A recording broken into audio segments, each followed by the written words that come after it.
तो कल हम चर्चा कर रहे थे कि किस प्रकार से जो वैष्णव तत्व है इतना महान है और वैष्णवों का आश्रय लेना, वैष्णव की या भक्तों की सेवा करना आध्यात्मिक जीवन में अति महत्वपूर्ण है, जिसके द्वारा भगवत प्राप्ति अति सरल है। और सनातन गोस्वामी का थोड़ा वर्णन किया था। तो मूलतः हम सनातन गोस्वामी की चर्चा करने के लिए या चर्चा सुनने के लिए यहाँ उपस्थित हैं। तो चैतन्य महाप्रभु प्रकट होते हैं भगवत भक्ति का दान प्रदान करने के लिए। और केवल अकेले चैतन्य महाप्रभु नहीं, बल्कि चैतन्य महाप्रभु अपने हजारों भक्तों के समेत इस भूतल पर अवतरित होते हैं। सो पार्षद स्वीय धाम सह अवतरी। भक्तिविनोद ठाकुर कहते हैं कि महाप्रभु अपने पार्षदों के समेत अवतरित होते हैं, अपने धाम के साथ अवतरित होते हैं। और जब भगवान प्रकट होते चैतन्य महाप्रभु तो अपने नाम के साथ भी प्रकट होते हैं। तो ऐसे नाम का जो वितरण करने के लिए या भक्ति का वितरण करने के लिए चैतन्य महाप्रभु अपने भक्तों को नियुक्त करते हैं। और उनमें से एक सर्व प्रमुख सनातन गोस्वामी है। तो सनातन गोस्वामी का चरित्र चैतन्य चरितामृत, चैतन्य भागवत, प्रेम विलास और भक्ति रत्नाकर नामक इन ग्रंथों में हमें प्राप्त होता है। तो ऐसे चैतन्य महाप्रभु के जो पार्षद है सनातन गोस्वामी, जैसे मैंने कहा कि उनको सिद्धांत आचार्य कहा जाता है या संबंध आचार्य कहा जाता है, क्योंकि कृष्णदास कविराज लिखते हैं सनातन कृपाय पाइनो भक्तिरस सिद्धांत। सनातन गोस्वामी की कृपा से ही मुझे भगवत भक्ति का जो सिद्धांत है वो समझ में आया है या प्राप्त हुआ है। और कृष्णदास कविराज कहते हैं भगवत भक्ति में लगने के उपरांत व्यक्ति को सिद्धांत बलिया चित्ते ना करे आलस। सिद्धांत को समझने के लिए, चर्चा करने के लिए आलस नहीं करना चाहिए। जहां लागे कृष्णेर सदृढ़ मानस। जब भगवान के सिद्धांत सैद्धांतिक बातों को जब चर्चा करते हैं, सुनते हैं, पढ़ते हैं, तो उससे क्या होता है कि हम आध्यात्मिक जीवन में बहुत दृढ़ हो जाता है हमारा मन। तो जब तक सिद्धांत आदि से हम अवगत नहीं होते तो धीरे धीरे हम क्या हो लगते हैं, अपने आध्यात्मिक जीवन से पथभ्रष्ट होने लगते हैं। और कृष्ण के प्रति इतना अधिक दृढ़ अनुराग, निष्ठा हमारे हृदय में जागृत नहीं होती। इसी कारण से कहा गया है सिद्धांत को समझने के लिए आलसी नहीं होना चाहिए। और सिद्धांत को समझते हम शास्त्र के माध्यम से। इसलिए प्रभुपाद ने कहा अरे शास्त्रों का अध्ययन करो, ग्रंथों का अध्ययन करो, जिसके द्वारा सिद्धांत को समझ आ सकता है। इसलिए प्रभुपाद ने क्या किया, चैतन्य चरितामृत दिया। चैतन्य चरितामृत में गौड़िया वैष्णवों के सारे जो सिद्धांत तत्व है वो निहित है। चैतन्य चरितामृत का अच्छी तरह से अध्ययन करने से सारे जो गौड़ीय सिद्धांत है उससे हम परिचित होते हैं। तो ऐसे चैतन्य महाप्रभु सनातन गोस्वामी जैसे आचार्य प्रदान करते हैं। और इतना प्रेम है सनातन गोस्वामी से, सनातन गोस्वामी को अपना कहकर पुकारते हैं। तो भगवान स्वयं आचरण करके भक्ति की शिक्षा देते हैं या भक्तों के आचरण के माध्यम से भक्ति की शिक्षा देते हैं। तो हमें ये जानना चाहिए कि जो धर्म की स्थापना है वो केवल दो व्यक्तित्व कर सकते हैं। एक है स्वयं भगवान कहते हैं कि मैं धर्म की स्थापना करने के लिए अवतरित होता हूं। और दूसरा चैतन्य चरितामृत में महाप्रभु कहते हैं धर्म स्थापना हेतु साधुर व्यवहार। धर्म की स्थापना करने का दूसरा किसके पास अधिकार है, साधुगण, जो अपने आचरण के माध्यम से धर्म की स्थापना करते हैं। उनके साधु के आचरण से धर्म के जो सिद्धांत है उसकी स्थापना होती है। और वास्तव में एक ही धर्म है जो सबसे महत्वपूर्ण है, जीव का जो धर्म है। भगवान अवतरित होते हैं जीव जब अपना धर्म भूल जाता है उस धर्म की स्थापना करने के लिए। और जीव का धर्म क्या है, जीवेर स्वरूप है कृष्णेर नित्यदास। भगवत दासत्व, भगवान की सेवा करना ये जीव का स्वाभाविक धर्म है। जीव से अलग नहीं कर सकते। प्रभुपाद ने कहा शुगर से मिठास अलग नहीं कर सकते, जो मिर्च है उससे तीखापन अलग नहीं कर सकते, जल से तरलता अलग नहीं कर सकते। उसी प्रकार से एक व्यक्ति या जीव से सेवा करने की प्रवृत्ति को अलग नहीं किया जा सकता। हम कहाँ ना कहाँ सेवा में लगे रहते हैं, हाँ, दिन भर। तो मूल सेवा क्या है? कृष्ण की सेवा। तो ये स्थापना वैष्णव अपने आचरण से करता है। उनके कृष्ण की सेवा के लिए वो अपने आप को बेच देता है, इतना समर्पण वो प्रकट करता है अपने आचरण से। तो इस प्रकार से कल मैंने इस बात को बताते हुए शुरुआत किया था कि चैतन्य महाप्रभु ने अपने अलग अलग भक्तों से अलग अलग शिक्षाओं को स्थापित किया है। हाँ, सनातन गोस्वामी से किस चीज को स्थापित किया था? दैन्य रूप सनातन द्वारे दैन्य प्रकाशिल, हरिदास द्वारे सना सहिष्णुता जानाइल। हरिदास ठाकुर के माध्यम से सहनशीलता क्या होती है उसकी शिक्षा महाप्रभु ने दी है। उसी प्रकार से सनातन और रूप गोस्वामी के माध्यम से ये दैन्य क्या वस्तु है, दीनता, विनम्रता, ये क्या वस्तु है उसको प्रकाशित किया है। इतने उन्नत है ये गोस्वामीगण रूप सनातन, लेकिन उन्होंने जो सबसे महत्वपूर्ण चीज प्रकट की है वो दीनता, विनम्रता। इसलिए यह हमारे आंदोलन का ये महामंत्र है, तृणादपि सुनीचेन तरोरिव सहिष्णुना अमानिना मान देना कीर्तनीय सदाहरि। ये विशेष मंत्र है जिसको महाप्रभु दोहराते थे और कृष्णदास कविराज कहते कि इसका एक लॉकेट बनाकर गले में डालो। तो ऐसा नहीं है कि श्लोक को तुलसी के ऊपर लिखो और सुंदर बना के लॉकेट डालो, आचरण में प्रस्तुत करो। क्योंकि विनम्रता वस्तु क्या है? उत्तम हैया अपना के माने अधम। वो व्यक्ति उत्तम होता है आध्यात्मिक रूप से, लेकिन स्वयं को सदैव क्या समझता है? मैं तो इन सबसे अधिक अधम व्यक्ति हूं या बहुत पतित व्यक्ति हूं। तो इस कारण से सनातन गोस्वामी ने यह दिखाया है अपने आचरण से। महाप्रभु कहते हैं अरे ये इतना दैन्य प्रकाशित किया है, लेकिन पूरे पृथ्वी में सनातन गोस्वामी से अधिक विद्वान व्यक्ति कोई नहीं था। यहाँ रज ज्येष्ठ भ्राता नाम सनातन पृथ्वी ते विज्ञवर नाही तारसम। सनातन गोस्वामी के समान पृथ्वी में कोई विद्वान व्यक्ति नहीं था, महाप्रभु कहते हैं। बहुत अच्छा, महाप्रभु से बहुत घनिष्ठ उनका संबंध था। और वास्तव में ये सारा ये जो गुण है ना, विनयशीलता, विनम्रता, दैन्य, ये हमारे परंपरा में जितने भी आचार्य आप ले लो, सबका ये विशेष आभूषण है। एक सुंदर आभूषण गले में धारण करते हम, तो उसी प्रकार से इस गौड़िया परंपरा के कोई भी आचार्य को आप ले लो, उनके अंदर ये कूट कूट के भरा है दैन्यता भाव, दीनहीन का भाव, विनम्रता, विनयशीलता का भाव, ये सबका विशेष आभूषण है। इसी कारण से श्रील प्रभुपाद में भी वही विनम्रता कूट कूट के भरी है। प्रभुपाद के चरित्र को देखते हैं। प्रभुपाद कहते हैं अमेरिका में पहुंचकर कि भक्ति नाही ज्ञान नाही, नामे खूब धरो, भक्ति वेदांत नाम एबे सार्थक करो। मेरा नाम भक्ति वेदांत है, लेकिन ना मुझ में भक्ति है ना ज्ञान है। तो ऐसे थोड़ी हो सकता है। प्रभुपाद इतने भरे थे भक्ति और आध्यात्मिक ज्ञान से, लेकिन इतने विनम्र थे कि हे कृष्णा, मेरे इस नाम को आप सार्थक कीजिए, भक्ति वेदांत को।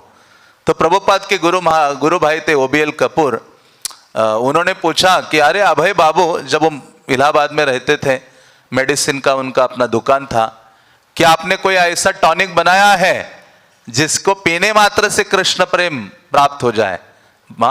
तो उन प्रभुपाद ने क्या बोला कि मैंने बनाया नहीं है, लेकिन फॉर्मूला मेरे पास है, बस अभी काम चल रहा है, फॉर्मूला है।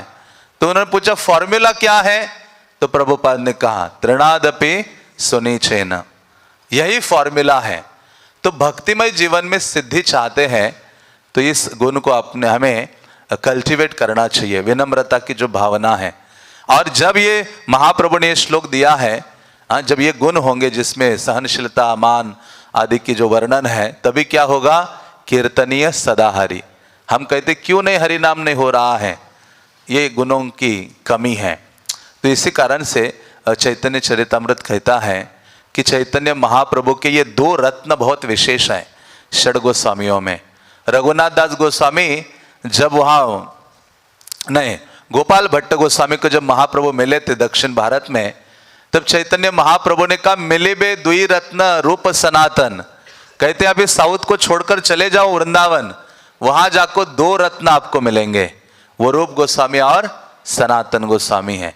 कई बार प्रभुपाद रूप सनातन को कहा, महाप्रभु रूप गोस्वामी और सनातन गोस्वामी को बोलते थे दो ही सेनापति भक्त, मेरे दो सेनापति हैं जो पश्चिम में प्रचार कर रहे हैं।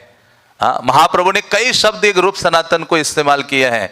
एक है रत्न है, आभूषण है, दूसरा ये कमांडर से प्रचार के लिए, ये सेनापति है रूप गोस्वामी सनातन गोस्वामी। तो इनका केवल नाम लेने मात्र से, स्मरण करने मात्र से कृष्ण भक्ति प्राप्त होती है। क्या प्राप्त होती है? कृष्ण भक्ति। दुई महारथी प्रभु भक्त प्रिय पात्र, कृष्ण भक्ति लभे ये दोहार स्मृति मात्र। कहते ये दो महारथी हैं, महाप्रभु का ये जो सेना है कृष्ण भक्ति प्रचार का, जिसमें ये महारथी है, इनके स्मरण मात्र से कृष्ण भक्ति लभे ये दोहार, इन दोनों के स्मरण करने मात्र से कृष्ण भक्ति प्राप्त होती है। तो इसलिए आप देखिए कितनी महानता है इन गोस्वामियों की दिव्यता की, क्योंकि ये भगवान के नित्य पार्षद है। हमारे जैसे बद्ध जीव नहीं, कर्मों के कारण जन्म लिए हैं, कर्म बंधन के कारण जीवन यापन कर रहे हैं, कर्म बंधन के कारण मृत्यु को प्राप्त करेंगे, फिर से जीवन यापन नहीं, क्योंकि ये भगवान के निजी पार्षद हैं, इनके ऊपर कर्म बंधन का प्रभाव नहीं है। तो ऐसे सनातन गोस्वामी का प्राकट्य 1488 में हुआ था अंदाजे, और लगभग अपने घर में 27 साल वो रहे। वृंदावन में 43 इयर्स उनका वास था, और उनकी लगभग आयु 70 साल की उनकी आयु थी, और 1558 में उनका तिरोभाव हुआ था। तो ऐसे जो सनातन गोस्वामी हैं वो विशेष भगवान के महान पार्षद हैं और रति या लवंग मंजरी हैं। ऐसा भी कहा जाता है कि सनातन गोस्वामी के शरीर में जो चतुर कुमारों में सनातन कुमार है वो भी प्रविष्ट हुए थे जब ये प्रकट हुए थे। तो ऐसे सनातन गोस्वामी के वंश का परिचय जीव गोस्वामी ने अपने ग्रंथ में लिखा है। जो ग्रंथ उन्होंने लिखा लघु तोषणी, उसमें अपने वंश, पूर्व वंश क्या था उसका पूरा परिचय वो देते हैं। जीव गोस्वामी कहते हैं कि दक्षिण भारत में, कर्नाटक में एक ब्राह्मण थे जिनका नाम था सर्वज्ञ जगत गुरु, जो यजुर्वेदी और भरद्वाज गोत्र के ब्राह्मण थे। वहां एक राजा थे, वो उनके पुत्र हुए अनिरुद्ध, और उन अनिरुद्ध के दो पुत्र हुए रूपेश्वर और हरिहर। और जो बड़ा था रूपेश्वर, उनका शास्त्र अध्ययन करने में बहुत रुचि था, और जो छोटा था उसका शस्त्र कला, शस्त्र चलाने में, युद्ध करने में वो कुशल था, दक्ष था। तो उनके पिता की मृत्यु के बाद जो बड़े रूपेश्वर थे उनको ही स्वाभाविक रूप से वो राज्य प्राप्त होता है, लेकिन ये छोटा भाई जो था हरिहर, शस्त्र के बल पर अपने भाई का राज्य छीन लेता है। और उस कारण से ये जो बड़े थे, साधु व्यक्तित्व थे रूपेश्वर, वो अपने उस स्थान को छोड़कर पौलस्त देश आकर निवास करने लगते हैं। और रूपेश्वर को एक पुत्र हुआ जिनका नाम पद्मनाभ था। पद्मनाभ ऐसे पुत्र थे उनके कि जिनका आकर्षण जगन्नाथ के लिए बहुत अधिक था, कि अपूर्व पद्मनाभेर चरित जगन्नाथेर प्रेम सदा उल्लसित। जगन्नाथ का नाम लेने मात्र से उनके शरीर में रोमांच निकल आते थे, आंखों से आंसुओं की धारा होती थी। और ऐसे ही जो पद्मनाभ थे बंगाल आके रहते हैं नयाहटी गांव में, जिनको फिर 18 कन्या और 5 पुत्र प्राप्त होते हैं, पुरुषोत्तम, जगन्नाथ, नारायण, मुरारी और मुकुंद। और फिर ये जो मुकुंद थे, पांचों में से एक मुकुंद, ये बहुत साधु वृत्ति के थे। ये जो मुकुंद थे उनको एक विशेष पुत्र हुए जिनका नाम था श्री कुमार। श्री कुमार को कहा जाता है कि उनके कुल के दीपक थे, जिनके कारण उन्होंने क्या किया, नयाहटी को छोड़ा और पूर्वी बंगाल, आज का जो बांग्लादेश है, वहां जाकर वो निवास करने लगे। और उनके फिर कुमार देव के 3 पुत्र हुए, और वो 3 ही महान आचार्य बने हमारे संप्रदाय के। उनका नाम था सनातन गोस्वामी, रूप गोस्वामी और श्री वल्लभ या अनुपम जिनको कहते हैं। तो इस प्रकार से ये जो तीनों भ्राता है बहुत घनिष्ठ एक दूसरे के साथ प्रीति थे, सदैव एक साथ रहे वो। उन्होंने अपना जो पिता का जो स्थान था उस स्थान को भी वो छोड़ते हैं और रामकेली नामक एक स्थान में आकर रहते हैं। आप बंगाल गए हो तो मालदा जो डिस्ट्रिक्ट है उससे 15 किलोमीटर के दूर पर ये रामकेली ग्राम है। आज भी आप जाते हो राम के लिए, बिल्कुल वृंदावन है, वो गुप्त वृंदावन है। मतलब संध्या के समय आप चलेंगे, इतनी गव्य निकलती है, उनकी धूल जो हम पढ़ते हैं भागवतम में, वो सब आवास होता है वहां। और वहां ये जो रूप गोस्वामी, सनातन गोस्वामी और ये अनुपम है, ये निवास करते हैं। कुमार देवेर हैल अनेक संतान, तार मध्य तीन पुत्र वैष्णवेर प्राण। कहते कुमार देव के कई बच्चे हुए बालक, लेकिन वैष्णव के प्राण कितने हैं? 3 हैं। इसलिए अब देखिए ये सारे शब्द इस्तेमाल करते आचार्यगण, इसका बहुत गहन अर्थ होता है। भक्तों, वैष्णव के प्राण है ये, मानो इनके बिना आध्यात्मिक जीवन में अग्रसर होना असंभव है। और वास्तव में वैसा ही है।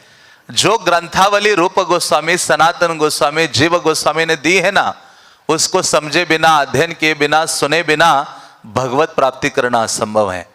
भगवान की ये जो दिव्य लीला में प्रवेश की जो बात होती है, वो हमसे हजारों किलोमीटर दूर है। तो वो कहते वैष्णव के प्राण थे, इतने प्रिय थे ये 3।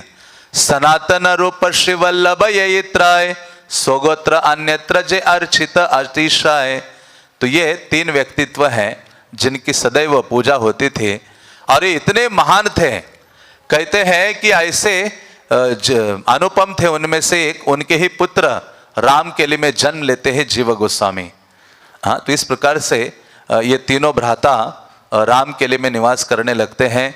क्योंकि आप जानते हैं कि ये तीनों भी, विशेष रूप से रूप गोस्वामी, सनातन गोस्वामी, वहाँ का जो नवाब हुसैन शाह था, उसके सेवक बने हुए थे।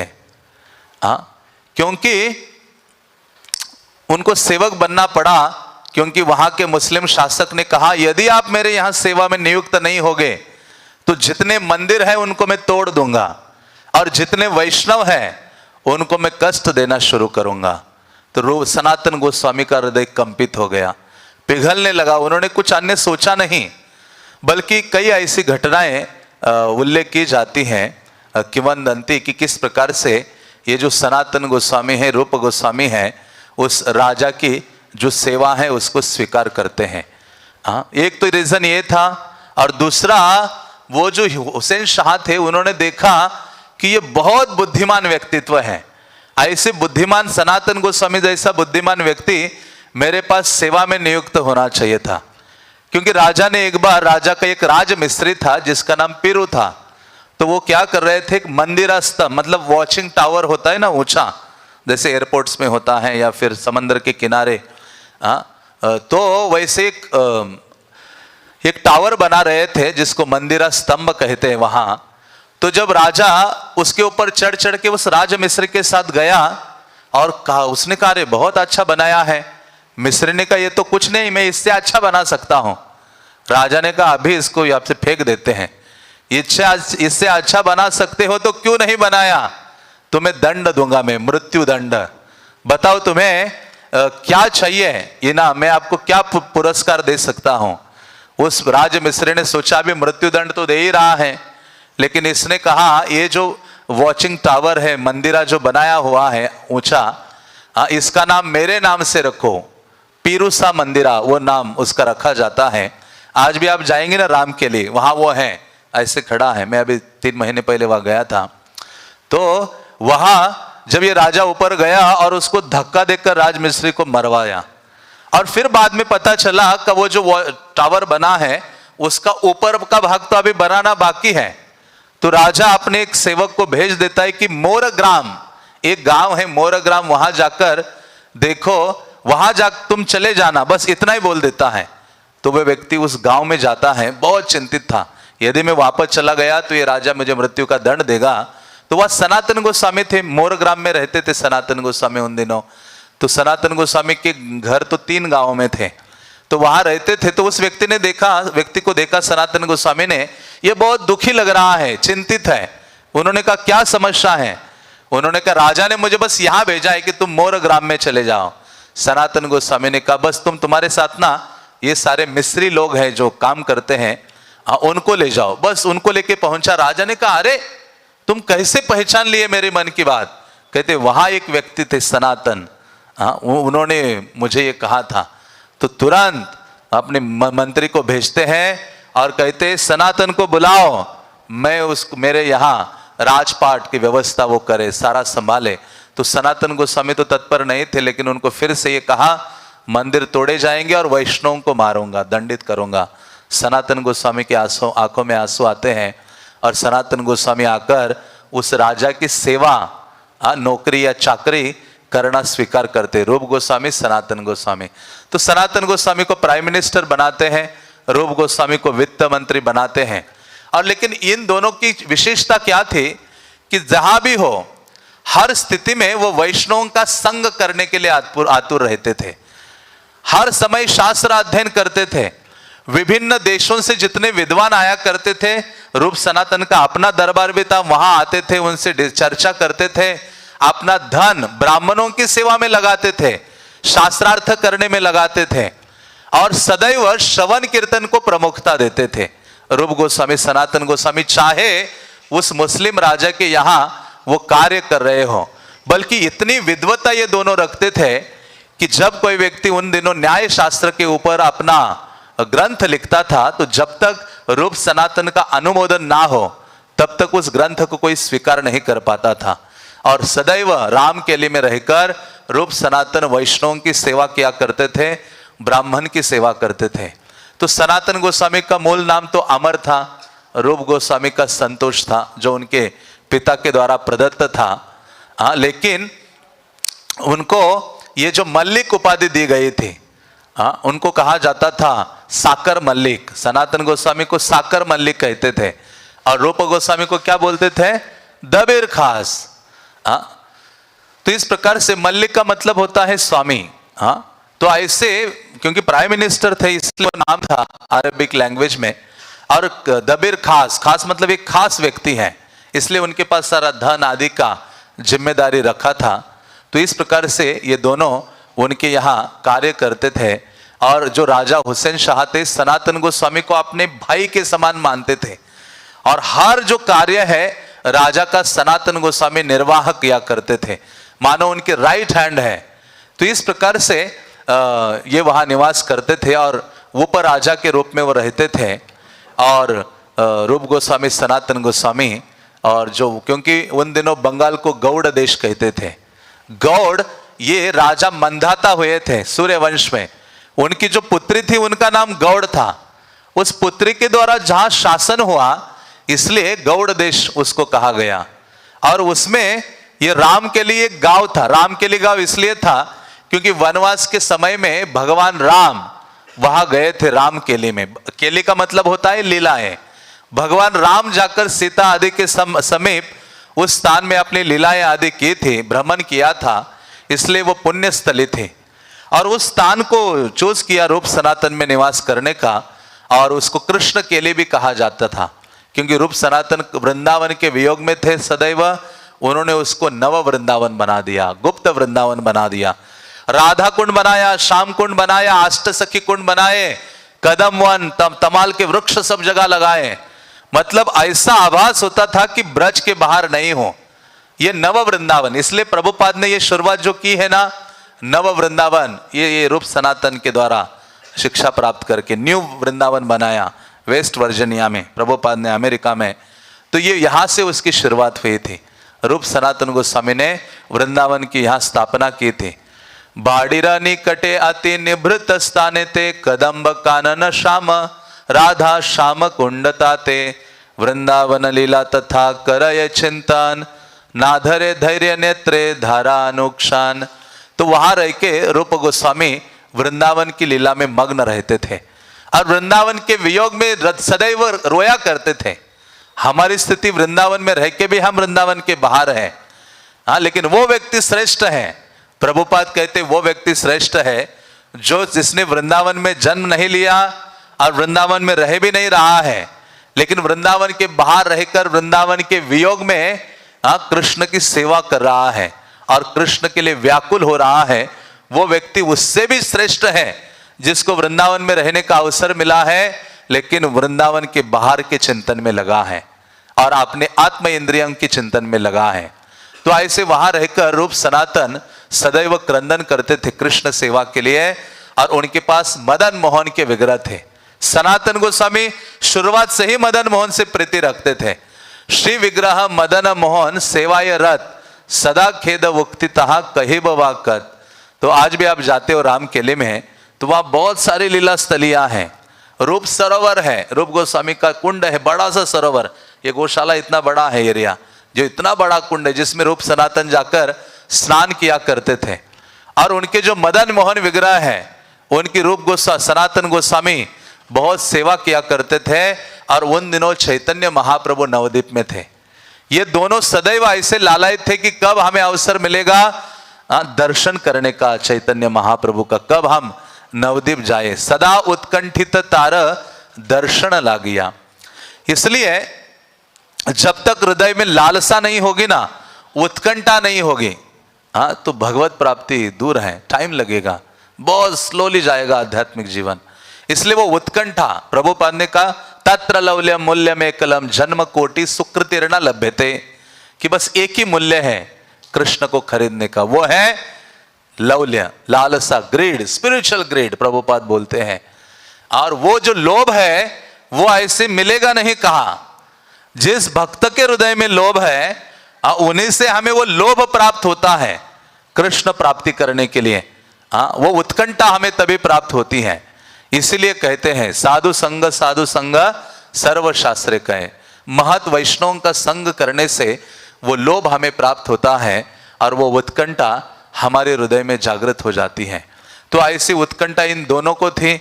और कई बार रूप गोस्वामी, सनातन गोस्वामी आदि सदैव चैतन्य महाप्रभु को पत्र लिखा करते थे।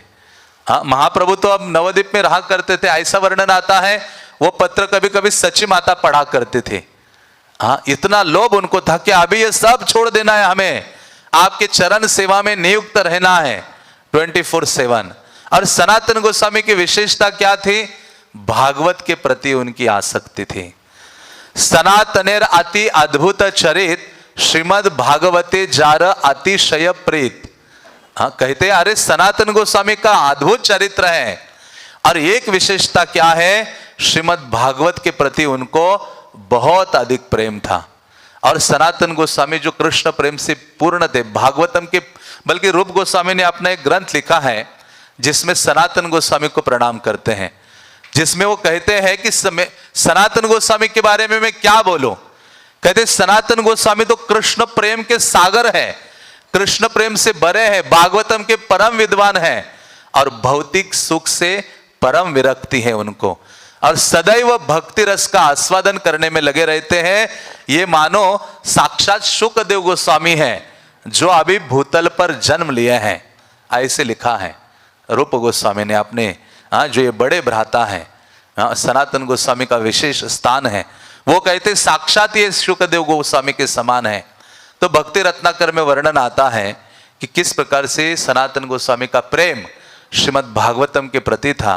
भागवतम को छोड़कर वो जीते नहीं थे, राज दरबार में बहाना मारते थे और दोपहर के समय में भक्तों को लेकर भागवत की चर्चा करते थे।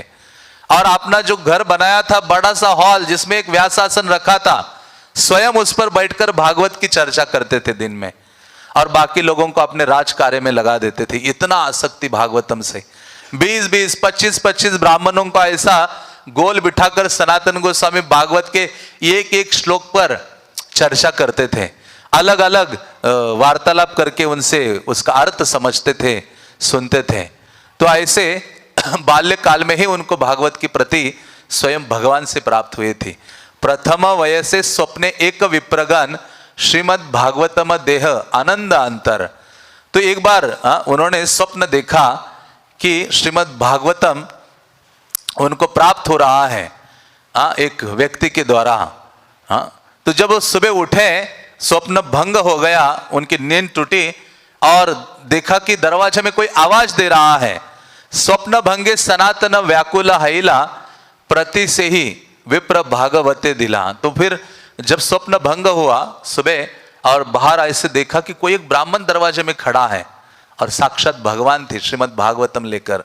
और सनातन गोस्वामी उनसे श्रीमद् भागवतम का प्रति जो ग्रंथ है वो प्राप्त करते हैं, भागवतम को आलिंगन करते हैं और प्रेमामृत सागर में मग्न हो जाते हैं। भागवतम का आस्वादन करते हैं। आगे चलकर देखिए, इतना अद्भुत ग्रंथ लिखा है उन्होंने भागवतम की टीका वैष्णव तोषणी। हाँ, तो ऐसे सनातन गोस्वामी भागवत के अति दक्ष व्यक्तित्व थे और भागवतम के प्रति उन्होंने बहुत सुंदर प्रार्थनाओं का वर्णन किया है। हाँ, उन्होंने कृष्ण लीला स्तव में श्रीमद् भागवतम महिमा स्तोत्र लिखा है, जिसमें वो कहते हैं कि हे श्रीमद् भागवतम, आप सभी शास्त्र रूपी सागर से मत कर निकाले गए अमृत हो और सारे वेदों के दिव्य फल हो, सारे दार्शनिक निष्कर्षों के सिद्धांत रूपी रत्नों से आप अलंकृत हो और सभी जीवों को आप आध्यात्मिक दृष्टि प्रदान करने वाले हो और वैष्णवों के प्राण हो। किसके प्राण हो? वैष्णवों के प्राण। सर्व भागवत प्राण श्रीमद् भागवतो प्रभो। हे भागवत प्रभु, वो स्वयं कृष्ण के रूप में स्वीकारते थे।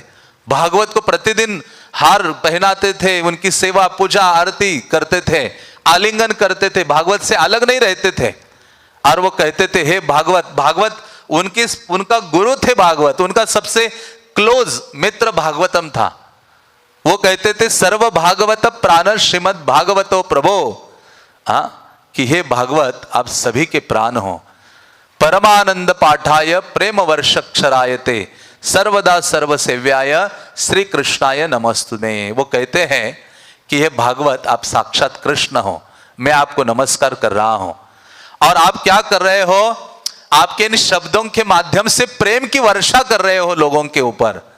इसलिए प्रभुपाद ने कहा भागवतम का एक श्लोक नहीं, एक शब्द भी कोई उच्चारण करता है तो भी प्रेम भगवान का प्राप्त कर सकता है। भागवत के प्रथम स्कंद के तात्पर्य में प्रभुपाद कहते हैं, अरे भागवतम को नित्य पढ़ते रहोगे तो ये जो पन्ने हैं ना भागवत के, उसी में से कृष्ण बाहर आएंगे आपके लिए जब आप पढ़ोगे। हमें कोई विश्वास ही नहीं है, हाँ, लेकिन हम वो नित्य कार्य नहीं करते हैं, भागवत को कृष्ण के रूप में नहीं स्वीकारते। समस्या क्या है? हम भागवत को सोचते मेरे लिए नहीं है, ये दूसरों के लिए है। ये हर चीज समझनी चाहिए, मेरे लिए है, मेरे उद्धार के लिए बनाया है। ये श्याम सुंदर खड़े हैं ना वहां, किसके लिए खड़े हैं? जगत के लिए नहीं, मेरे लिए है। तब मेरा हृदय दौड़ेगा उनको देखने के लिए, उनकी सेवा के लिए। कृष्ण बलराम गौर निताय मेरे लिए है, प्रभुपाद जी मेरे लिए बैठे हैं पूरे दिन। और ये जो भागवत ग्रंथ लिखा है मुझे टारगेट करके लिखा है, मेरे लिए दिया है। ये प्रसाद अर्पित हुआ है, मेरे, वो तो समझ में आता है, प्रसाद तो समझ में आता है कि मेरे लिए है। लेकिन हर चीज जो है जानना चाहिए मेरे लिए। मेरे जैसे मौसम पतित प्रभु ना पाए भी, मेरे जैसे पतित व्यक्ति के लिए इतना कुछ दिया है। जब तक संबंध नहीं बनाएंगे तब तक आगे नहीं बढ़ पाएंगे। इसलिए संबंध बहुत आवश्यक है बनाना, भागवत के साथ, भक्तों के साथ, ग्रंथों के साथ, धाम के साथ, विग्रह के साथ, आचार्यों के साथ, ब्रज के वृक्षों के साथ, गौओं के साथ, यमुना के साथ, कितनी चीजें, ये तदीय वस्तु, सबके साथ संबंध बनाना है। और फिर हम कोई लोलनी निराशा नहीं आएगी। ये वैष्णव के डिक्शनरी में है ना, ये लोनलीनेस, निराशा, एंजाइटी, ये सब चीजें नहीं है। तो तब यह जानना चाहिए कि मेरे लिए है। तो भागवत जब प्रभुपाद ने मेरे, ऐसे सोचना चाहिए मेरे उद्धार के लिए प्रभुपाद अमेरिका गए हैं। हम सोचे हिप्पियों के लिए गए हैं, नहीं, मेरे लिए गए प्रभुपाद, मेरे लिए ग्रंथ लिखे हैं, मेरे लिए इतने सारे भक्त दे दिए। हाँ, प्रभुपाद ने इतने सारे वैष्णव, इतने सारे मंदिर मेरे लिए, हाँ, मेरे जैसे जीव का उद्धार करने के लिए। क्योंकि मैं करोड़ों जन्मों से यहाँ बंधा हो कर्म बंधन से, और ये ग्रंथि छूट नहीं रही है मुझसे, इसलिए सब सपोर्ट मेरे लिए प्रदान किया है। इसलिए वो कहते हैं मदैक बंदो मद संगी मद गुरो मद महादना मन निस्तारक मद भाग्य मदानंद नमोस्तुते। अब देखिए यहाँ कहते ऐसा संबंध बना लिया सनातन गोस्वामी ने। वो कहते मदैक बंदो, केवल मेरा एकमात्र कोई मित्र है, तो कौन है? भागवतम। हम सोचते ये तो वैसे भागवतम इतना बड़ा लंबा ऐसा लाइन, इतने बड़े बड़े बुक देखकर हम वैसे दूरी बनाए रखते हैं कि भागवतम तू ठीक है वहां और मैं अपनी जगह ठीक हूं, डिस्टर्ब मत करो मुझे। हाँ, तो भागवतम, वो कहते भागवतम आप मेरे एकमात्र बंधु हो, मत संगी आप मेरे एकमात्र साथी हो, वो कहते मद गुरो, आप मेरे एकमात्र गुरु हो। मन महाधन, मेरे एकमात्र धन हे श्रीमद् भागवतम आप हो। और वो कहते मन निस्तारक, और मेरे उद्धारक, मुझे कोई उद्धार करने वाला है तो कौन है? श्रीमद् भागवतम, हे श्रीमद् भागवतम आप हो। मदानंद नमस्तुते, और मुझे आनंद देने में सक्षम कोई है, आप है। तो इस प्रकार से ऐसा संबंध हम स्थापित करते हैं तो सरल हो जाता है। और वो कहते हैं असाधुता साधुदायिना, जो असाधु है उसको भी साधु बनाने का कार्य करता है भागवतम। हा न मुंच कदाचिन माम प्रेमना हृत्कंठयो स्पृहा, मेरा उद्धार कीजिए और आकर कहां बैठ जाइए? भागवतम मेरे कंठ में बैठ जाइए। इसलिए जब प्रार्थना ये नहीं करेंगे, जब रोएंगे नहीं, तब तक पाएंगे नहीं हम कुछ। जैसे चैतन्य भागवत में महाप्रभु कहते हैं भक्ति योग भक्ति योग भक्ति योग धन, भक्ति योग एकमात्र धन है। और भक्ति योग है क्या? भक्ति योग है केवल क्रंदन। महाप्रभु कहते अरे भक्ति योग एक ही चीज है, केवल कृष्ण के लिए रोना। इसलिए गौर गोविंद महाराज कहा करते थे, मैंने मंदिर नहीं खोला भुवनेश्वर में, मैंने क्राइंग स्कूल खोला है। क्या खोला है? एक ऐसा पाठशाला खोला है जिसमें रोना सिखाया जा रहा है। मेरा जो मंदिर है, प्रभुपाद के शिष्य गौर गोविंद महाराज वो कहा करते थे क्राइंग स्कूल खोला है। तो इसलिए सनातन गोस्वामी इस प्रकार से भागवत को अप्रोच करते हैं। तो ऐसे सनातन गोस्वामी इस भावना से श्रीमद् भागवतम के निकट थे और निवास कर रहे थे रामकेली में। उनकी तीव्रता थी, अभी छोड़ के मुझे भागना है महाप्रभु के पास, महाप्रभु की सेवा के लिए। मतलब वो फायर हमें ऐसे ही लगना चाहिए।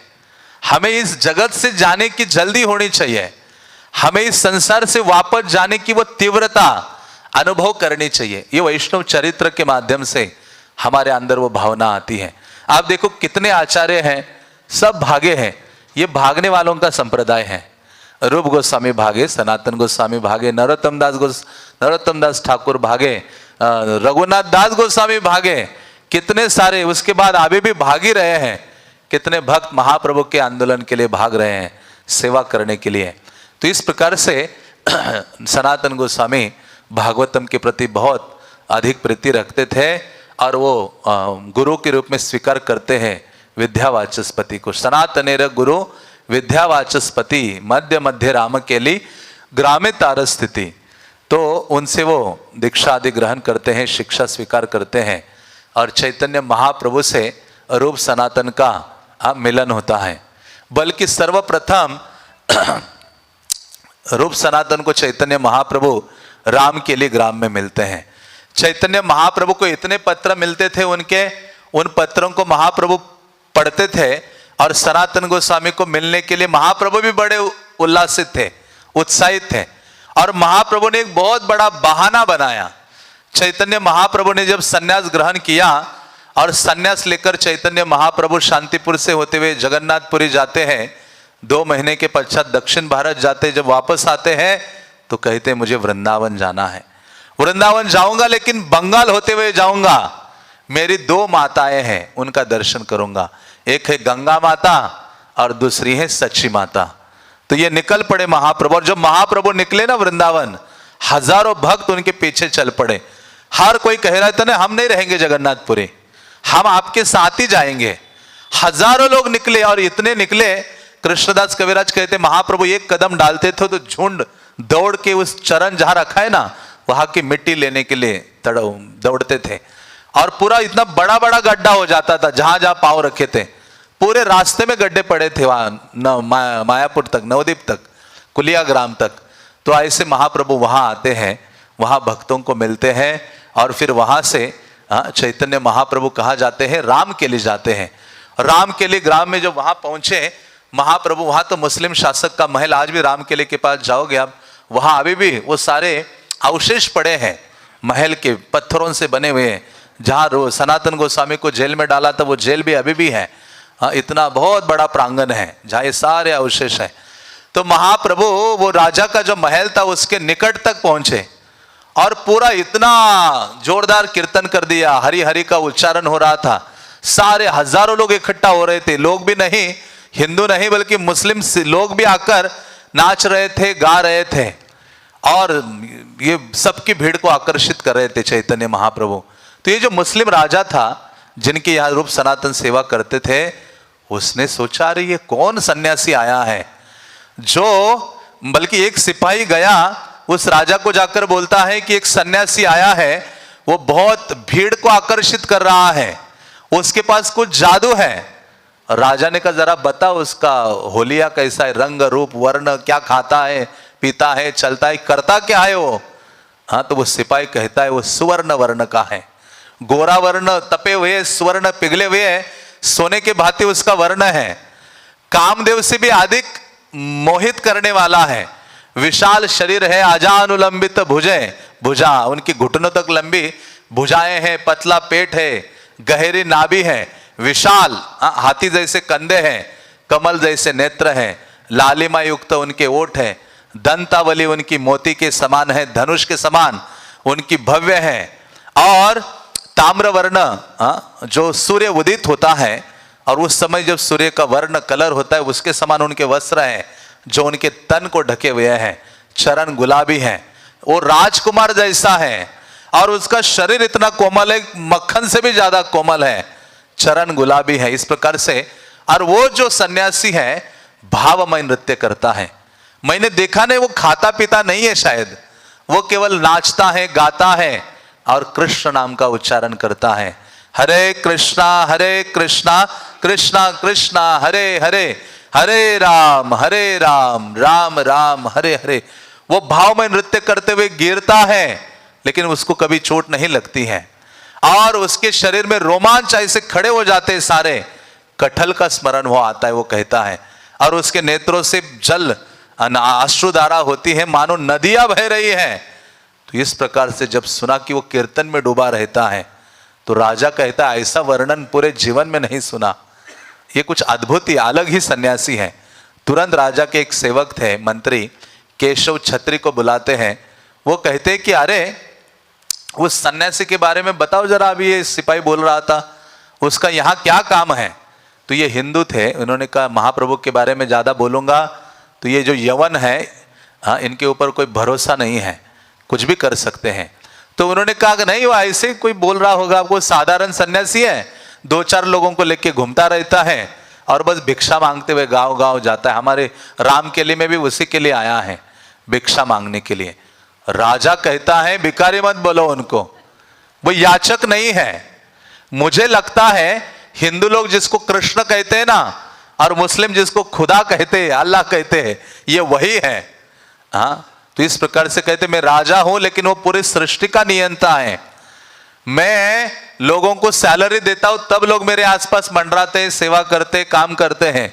ये बिना सैलरी के इतने लोगों को लेके घूम रहा है, उसके पीछे लगे सेवा में लगे रहते हैं। कहते ये साधारण नहीं है, ये साक्षात मुझे लग रहा है भगवान है।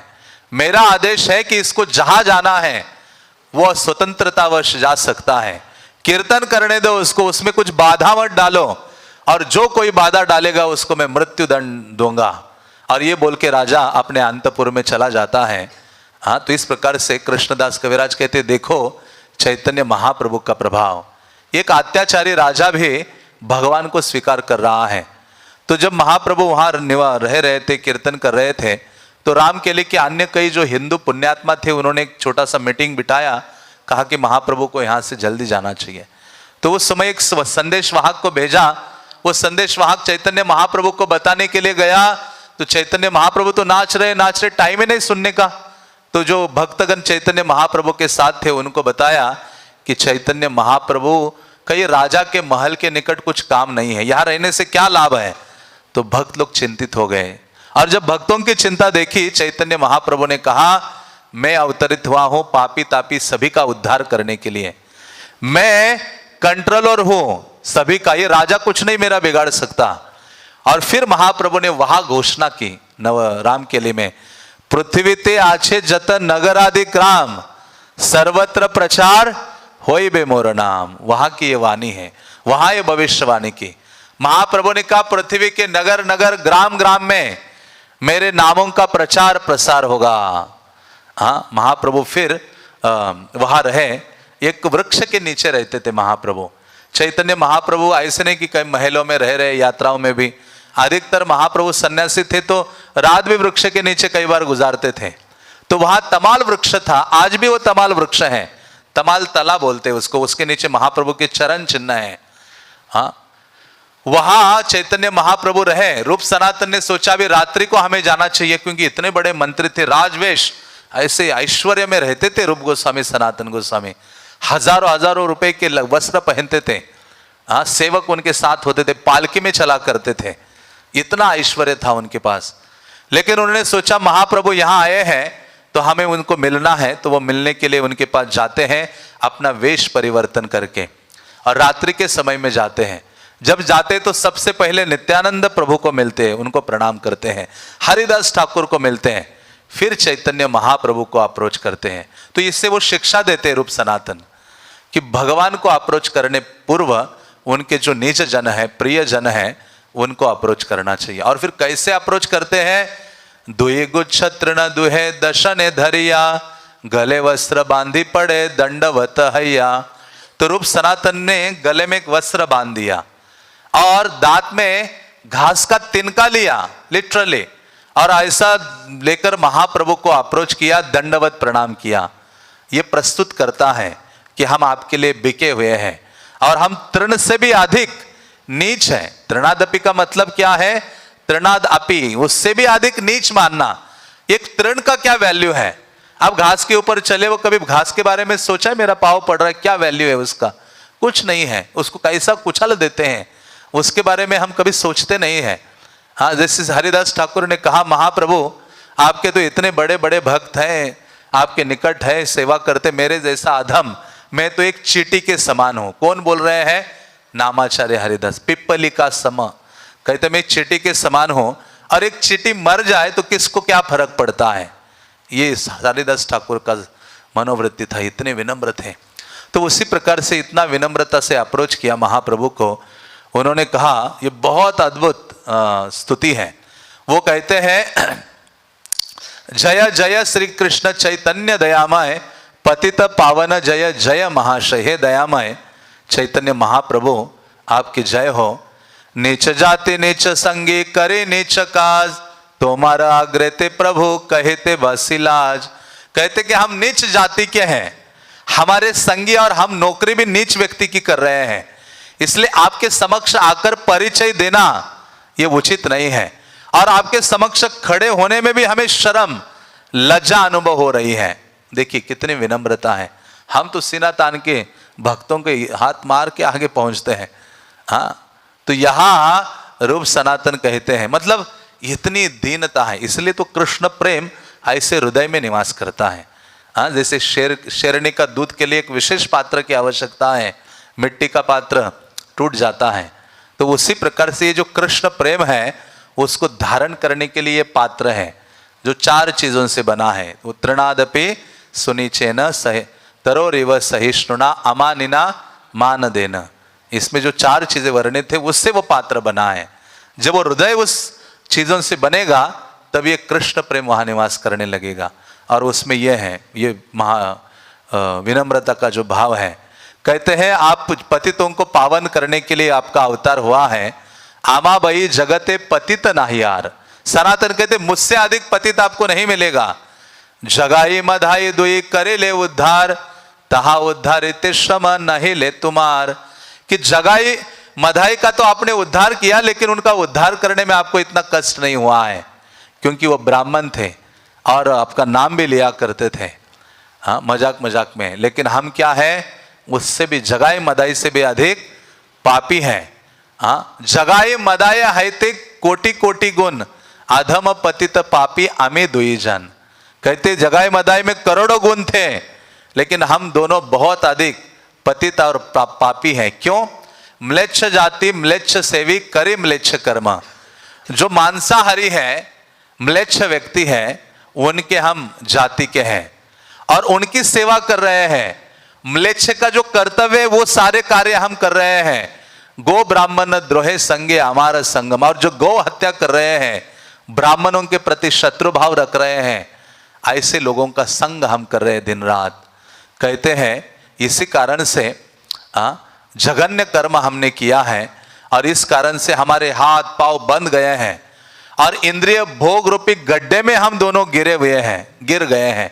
इसलिए कहते आप ही एकमात्र हो जो हमारा उद्धार कर सकते हो। कभी हमें अनुभव होता है कि विषय इंद्रियों के द्वारा हमारे हाथ पांव वास्तव में बंधे हुए हैं, हमें उद्धार करने की एक उद्धारक की आवश्यकता है। तो यहाँ वो कहते आमा उद्धारिते बले नाहि त्रिभुवने पतित पावन सबे तोमा विने। वो कहते हमारा उद्धार करने के लिए एकमात्र आप ही समर्थ हो, अन्य कोई नहीं हमें देख रहा है।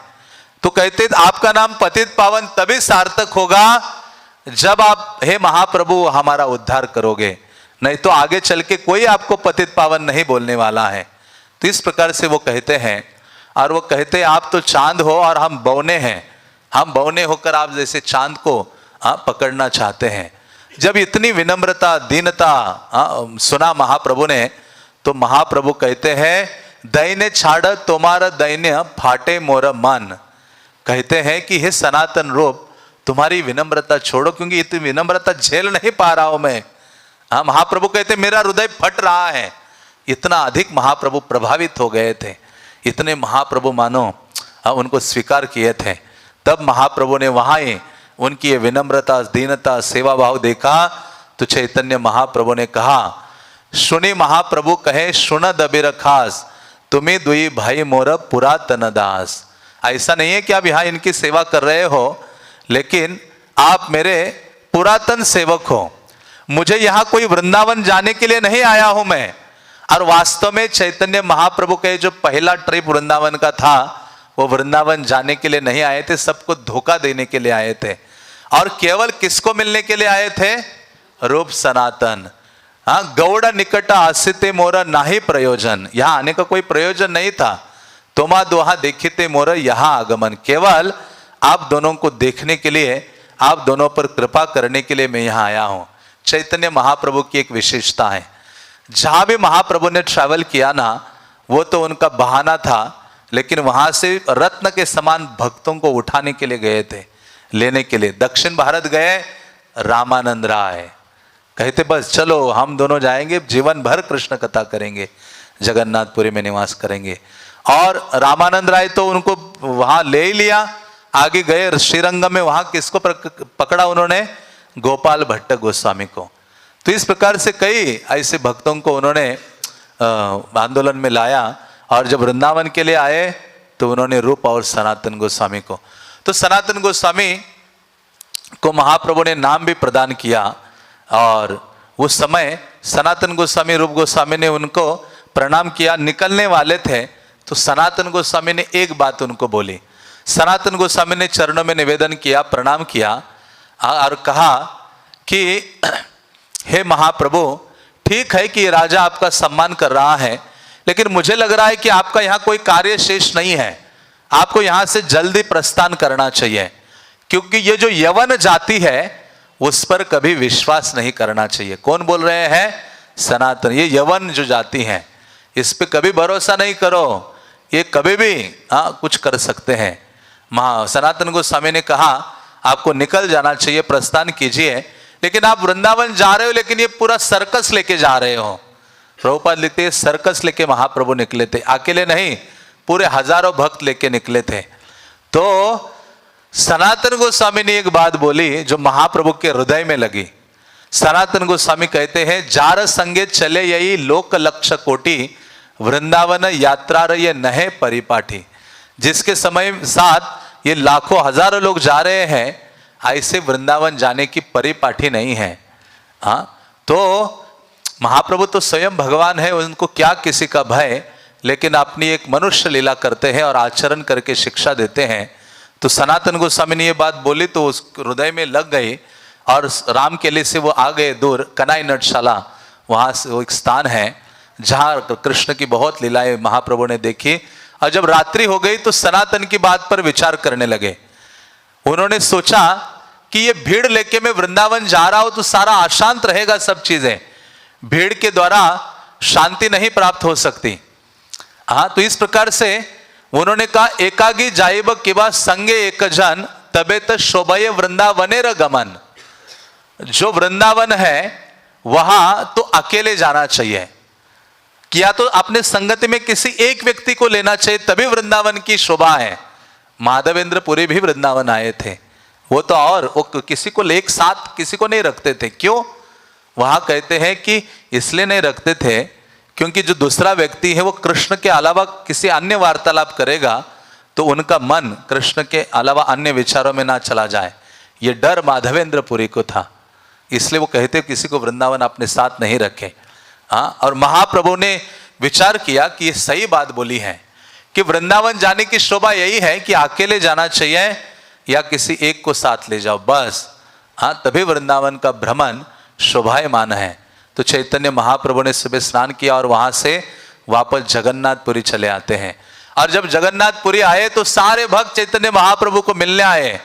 कहां तक चले गए थे? कहते वृंदावन सोचा था लेकिन आधे रास्ते में पहुंचा और वापस आया। बहुत भक्त मिलने के लिए आए और महाप्रभु ने सबको बिठाया और इन दो भक्तों की कथा सुनाने लगे, रूप गोस्वामी और सनातन गोस्वामी की। उन्होंने कहा कि मुझे दो रत्न मिले हैं वहां मेरे भ्रमण में, और उनमें से एक सनातन गोस्वामी ने मुझे प्रस्ताव दिया था कि आपको अकेले जाना चाहिए, इसलिए मैं वापस आया हूं। उन्होंने कहा ये बहुत अद्भुत है, ये जो दो भक्त हैं और इनका इतनी विनम्रता है। तो उन दोनों को मैंने कहा है कि आपकी इसी विनम्रता के कारण आचिरे करीबे कृष्ण तुम्हारा उद्धार, शीघ्रता से कृष्ण आपका उद्धार करेंगे, क्योंकि आप क्या कर रहे हो? उत्तम हया हीन करी मानी। आप उत्तम भक्त हो लेकिन आपने आपको बहुत पतित समझते हो, इसी गुण के कारण कृष्ण आपका उद्धार करेंगे। तो इस प्रकार से महाप्रभु ने सारे जगन्नाथपुरी में इन दोनों के नाम का पूरा प्रचार कर दिया और भक्तों के हृदय में ये बात बैठी कि कौन है ये रूप, कौन है सनातन, जिनको हमें मिलने का कब सौभाग्य प्राप्त होगा। जगन्नाथपुरी के सब भक्त सोचने लगे। तो उसके पश्चात रूप गोस्वामी और इनमें इतनी विरक्ति आ गई, अभी किसी ना किसी प्रकार से राजपाट त्यागने के लिए तत्पर थे और ये दोनों भाई सोचने लगे अभी छोड़ देना है। रूप गोस्वामी ने पहला त्याग पत्र दे दिया और उस समय ये जो राजा है ओडिशा के ऊपर आक्रमण करने जा रहा था और सारी तैयारी कर रहा था। उसी क्षण रूप गोस्वामी ने अपना ये जो नौकरी है राजा के पास उस पे त्याग पत्र दे दिया और उनको जितना धन प्राप्त हुआ था, कहते कितना धन, सुवर्ण नावे भरे हुए थे। हाँ, जिसमें सुवर्ण जो नाव है पूरे सुवर्ण कॉइन मुद्रा या सिक्कों से भरे थे, जिसको लेकर रूप गोस्वामी अपने भ्राता अनुपम के साथ अपने पैतृक घर में जाते हैं, जहाँ पिता का गांव था बांकला चंद्रद्वीप या फतेहाबाद या मोरग्राम, ये तीनों जगह उनके घर थे। अभी जो बारिसल है बंगाल में वो उनका घर था मूलतः। और वहां जाकर जो सुवर्ण सिक्के थे 50% ब्राह्मण और वैष्णव की सेवा में लगाए, 25% अपने रिश्तेदार संबंधियों को दिए, 25% अपनी आगे चलकर किसी दिक्कत के लिए उन्होंने अपने पास रखा। और उसमें से 10,000 स्वर्ण जो कॉइन्स थे वो एक व्यापारी के पास रखे रामकेली में, जहाँ ये जेल में थे सनातन गोस्वामी, आगे चलकर उनको काम आएगा इसके लिए उन्होंने रखे थे। तो सनातन रूप गोस्वामी तो चले गए, तो सनातन गोस्वामी ने कहा, सोचा कि मुझे भी अभी निकलना चाहिए। बल्कि प्रभुपाद कहते हैं इस प्रकार से धन को कृष्ण की सेवा में लगाना चाहिए जिस प्रकार से रूप गोस्वामी ने लगाया। और रूप गोस्वामी ने एक सेवक को भेजा घोड़े के ऊपर कि जाओ जगन्नाथपुरी चेक करके आओ कि चैतन्य महाप्रभु जगन्नाथपुरी में है या वृंदावन चले गए। अब सोचिए कितना कठिन कार्य है। हाँ, तो वो सेवक आके घोड़े पर वापस आकर बताता है कई दिनों के पश्चात कि महाप्रभु अभी वृंदावन के लिए प्रस्थान कर गए हैं वहां। तो रूप गोस्वामी अनुपम ने सोचा अब हम भी वृंदावन के लिए निकलेंगे। वो निकल पड़े वृंदावन की ओर, चैतन्य महाप्रभु आगे गए थे। तो सनातन गोस्वामी को ये जगह मतलब अपना जो कार्य है राजा के यहाँ वो छोड़ने के लिए एक इंस्पिरेशन प्राप्त हुआ था। एक घटना घटी थी, कई बार रूप गोस्वामी का भी नाम आता है उस घटना के पीछे। वो कहते हैं कि एक बार बहुत घनघोर बारिश हो रही थी, जिस समय सनातन गोस्वामी अपने राज वस्त्र धारण करके घनघोर बारिश अंधेरी रात मिडनाइट में मानो चल रहे हैं अपने पांव का जोर जोर से आवाज करते हुए। और एक किसान जगा हुआ था, उसकी पत्नी थी, और वो बातें कर रहे थे, और ये जोर जोर से आवाजें जब आई तो उनकी पत्नी कहती है, वो व्यक्ति कहता है शायद कोई आदमी यहां से गुजरा है व्यक्ति। वो कहती है कि इतनी रात्रि में, इतने भयानक रात्रि और इतनी घनघोर वर्षा, हाँ यहाँ कोई कुत्ता भी नहीं निकल पाता बाहर, शायद कोई कुत्ता जा रहा होगा। तो कहते कुत्ता भी सोचेगा, पत्नी कहती कुत्ता भी नहीं जाएगा इतना बारिश में बाहर, शायद कोई चोर या राजा का कोई गुलाम जा रहा होगा। अभी ये रूपया सनातन गोस्वामी जा रहे थे, और ये जब वार्तालाप उनके कानों में ये शब्द आए तो उन्होंने सोचा ये योग माया की पुकार है। किसकी पुकार है? योग माया की। अभी निकलना पड़ेगा बाहर। जैसे धृतराष्ट्र के लिए आए थे विदुर भागवतम के प्रथम स्कंद में, पूरे गर्जना कर करके जगाया उनको। और महाप्रभु भी भक्तिविनोद ठाकुर कहते जीव जागो गोरा चांद बोले, हमें जगाते हैं। तो उसी प्रकार से ये कहते हैं योग माया की पुकार है। अभी ये जो दासत्व का भार लेके हम यहां बैठे हैं, इस गुलामी को लेकर बैठे, इसको त्याग देना पड़ेगा, कुछ ऐसा कार्य करना पड़ेगा, क्योंकि राजा तो मृत्युदंड भी दे सकता है। हाँ, तो रूप गोस्वामी ने सोचा मैं बीमार हो गया हूं। उन्होंने राजा को कहा मैं बीमार हो गया हूं, अभी मैं थोड़े दिन नहीं आ सकता, 1-2 महीने। और राजा ने कहा ठीक है थोड़ा आराम कर दो, लेकिन यहाँ बीमार, हम मंगल आरती न जाने के लिए बीमार पड़ते हैं, भागवतम कथा न सुनने के लिए बीमार पड़ते हैं, हाँ जप करने के लिए बीमार न करने के लिए बीमार पड़ते। यहाँ बीमार पड़े थे किस लिए? मंगल आरती जाने के लिए, भागवत पढ़ने के लिए, कथा सुनने के लिए। तो ये बीमार पड़े और पूरे दिन भागवत चर्चा, अन्य कुछ नहीं, हरि नाम का उच्चारण, भागवत चर्चा, 20-30 ब्राह्मणों को लेकर। तो राजा ने सोचा अरे क्या हो रहा है, बहुत दिन बीमार है। अपना पर्सनल वैद्य को भेजा, डॉक्टर गया, देखा भागवतम क्लास चल रहा है। उन्होंने कहा ये तो बीमार नहीं लग रहा है। वो वैद्य दौड़ के जाता है, राजा को कहता है वहां बीमार नहीं है, वो भागवत कथा हो रही है।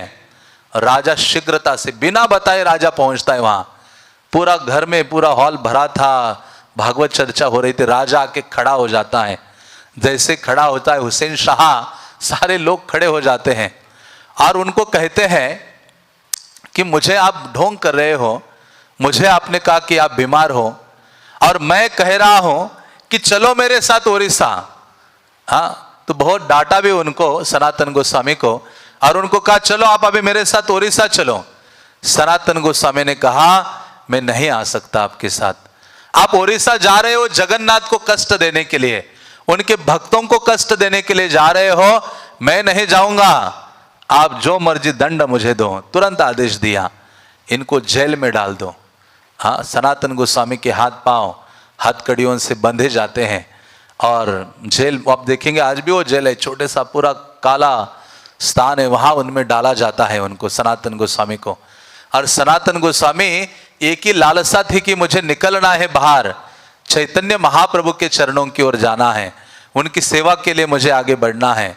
तो इस प्रकार से सनातन गोस्वामी मुक्त होने के लिए तत्पर थे। तो जो जेलर था, बल्कि एक बहुत सुंदर पत्र लिखा था रूप गोस्वामी ने, वो पत्र मैं नहीं पढ़ूंगा, वो श्लोक लिखे थे बड़े कठिन, जो केवल सनातन गोस्वामी समझ सकते हैं, हाँ बाकियों के समझ से परे हैं। तो ऐसे सनातन गोस्वामी के लिए पत्र लिखा था जिसमें उन्होंने कहा था कि आपको अभी यदु, जो कृष्ण है वो यदुपुरी गए हैं, मतलब महाप्रभु चले गए हैं, ऐसे कृष्ण से रिलेटेड ऐसा वर्णन किया था, आपको भी अभी शीघ्रता से आना चाहिए। तो ये फिर देखा कि जेल से कैसे छूट सकता हूँ। और रूप गोस्वामी ने कहा मैंने कुछ धन आपके लिए रखा है, 1000 स्वर्ण, 10,000 स्वर्ण मुद्राएं। तो फिर जो जेलर था वो कैसे, डायरेक्ट पैसे की बात करो तो वो मानेगा नहीं, इसको थोड़ा इमोशनल करता हूँ। उनको कहा कि देखो तुम ही एक जिंदा पीर महाभाग्यवान। उन्होंने कहा हे महोदय, आप एक महान संत पुरुष है, जेलर को बोल रहे सनातन गोस्वामी, आप एक संत व्यक्ति हो, साधु व्यक्ति हो, एक भाग्यशाली व्यक्ति हो, और आप सारे शास्त्र का, कुरान का ज्ञान आप रखते हो, और आप जानते हो कि एक जो व्यक्ति है, बद्ध जीव है, उसको कोई व्यक्ति मुक्त करता है तो भगवान भी उस व्यक्ति को भवबंधन से मुक्त कर देता है। तो थोड़ा इमोशनल हो गया। ये बोल के कहा कि देखिए आपको दोनों लाभ होगा, आपको तो ये कृपा मिलेगा, अल्लाह का, भगवान का कृपा मिलेगा, और दूसरा 5000 स्वर्ण कॉइन्स, हाँ, सोने के सिक्के उनके सामने रखे और थोड़ा सा आधा पिघल गया। और उन्होंने कहा नहीं नहीं यार ये संभव नहीं है, कैसे राजा मुझे दंडित करेगा। आप सनातन गोस्वामी ने कहा राजा को कहो कि आप शौच करने के लिए गंगा के किनारे गए थे और वहां से गंगा में जंप आपने मारा, कूद गए और हथकड़ियां बंधी थी और बह गए और मर गएगा। तो ये कहती ये बात अच्छी है। फिर और कुछ 7000 मुद्राएं और उनके सामने रखी। तो इतने सारा धन उनके सामने रखा और उन्होंने सनातन गोस्वामी को दूसरे दिन सुबह ले गए यमुना के किनारे। पानी में नहीं डाला, नाव में बिठा के पार कर दिया। हाँ, और वो सनातन गोस्वामी दौड़ने लगे। और ऐसे जहाँ बहुत जंगल था और जहाँ पहाड़ी क्षेत्र था, ऐसे स्थान में सनातन गोस्वामी पहुँचते हैं। और वहाँ एक जमींदार एक अपना होटल जैसा एक स्थान बना के रहा था, जो लोगों की सहायता करता था जंगल पार करने के लिए अपने सेवकों के माध्यम से। और जो धनी लोग आते थे उनको लूटने के लिए भी, लूटना भी उनका व्यवसाय था।